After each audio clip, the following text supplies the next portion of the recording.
Hello good morning and नमस्ते तपाईँ सम्पूर्णमा welcome to my new another mini blog. I am Mister Kiran Singh Katuwal and I hope तपाईँहरू सबैजना सन्चै हुनुहुन्छ होला र म पनि एकदम ठिकठाक छु। आज मैले ब्रेकफास्टको लागि पास्ता बनाउन गइरहेको छु। यसको लागि यहाँ पानी उबाल्दैछु गाइज। सो हाम्रो पानी पनि उम्लिसकेको छ। अब यसमा टक्क लगाएर पास्ता राख्नुपर्ने हुन्छ गाइज। बिस्तारै मैले यो पास्ता राखेँ होइन, पास्ता राखि पनि सकेको छु। अब चाहिँ मैले यहाँ 1 चम्ची नुन राख्नुपर्ने हुन्छ गाइज। नुन राखेँ।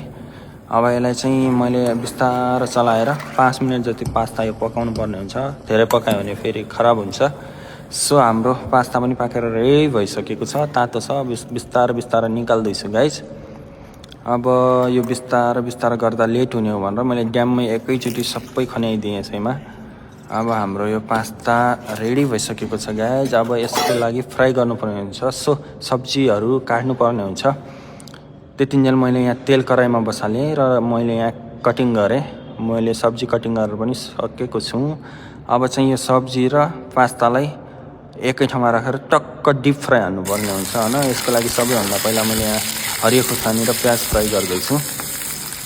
र अब यो फ्राई भएसँगै टक्क लगाएर यो क्याप्सिकम, क्यारोट अनि टमाटरहरू पनि राखेर मजाले फ्राई गर्दैछु गाइस। अब मैले यसैमा टक्क लगाएर मसलाहरू एड गर्नुपर्ने हुन्छ। त्यसको लागि चाहिँ नुन, खुर्सानी, जिरा, धनियाँ अनि तपाईँको गरम मसला र हल्दीहरू राखेँ। अब पास्ता बनाउने भनेपछि पास्ता मसला त चाहियो। सो पास्ता मसला पनि राखेँ अनि टक्क लगाएर यसलाई पनि फ्राई गर्नुपर्ने हुन्छ। अब हाम्रो यो फ्राई भइसकेको छ र यसमा पास्ता एड गर्नुपर्ने हुन्छ गाइस। सो पास्ता राखेँ मैले। अब यसलाई पनि बिस्तारै हल्लाएर चलाएर चाहिँ अब फ्राई गर्नुपर्ने हुन्छ।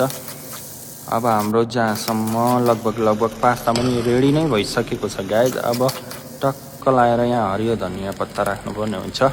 सो हाम्रो पास्ता रेडी भइसकेको छ र यहाँ मेरो ब्रेकफास्ट पनि सुरु भइसकेको छ गाइज होइन। अब खाएर टक्क ड्युटी जानुपर्ने हुन्छ। सो टेस्ट गरेँ, वाउ एकदमै राम्रो, एकदमै मिठो भएको छ होइन। यो एकदमै यम्मी टाइपको। तपाईँहरूले के कस्तो रेसिपी गरेर खानुहुन्छ मेरो रेसिपी टक्क लगाएर चाहिँ ट्राई गर्नु होला है। सो भिडियोलाई लाइक कमेन्ट सेयर गर्नु होला। तपाईँको दिन शुभ रहोस्।